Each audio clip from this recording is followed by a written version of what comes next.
భగవద్గీత. జంతువులు ఏమి చేసినా అది వాటి సహజ లక్షణం. వాటికి ఏది చెయ్యాలో ఏది చెయ్యకూడదో, వీడు నావాడు వాడు పరాయివాడు, వీడిని తన్నవచ్చు వాడిని తన్నకూడదు అనే బుద్ధి లేదు. ఎవరైనా వాటికి అపకారం చేస్తారని అనుకుంటే స్వీయ రక్షణ కోసం అది పొడుస్తుంది, తంతుంది, కరుస్తుంది. దానివలన మనకు బాధ కలుగుతుంది. తను కరిస్తే మనిషి చనిపోతాడు అన్న విషయం పాముకి తెలియదు.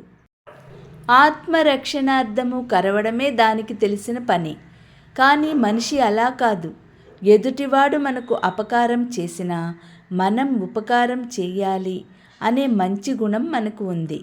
విచక్షణ ఉంది, మంచి చెడు జ్ఞానం ఉంది.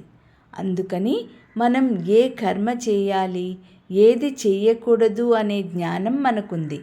ఆ స్వేచ్ఛ మనకు ఇచ్చాడు భగవంతుడు.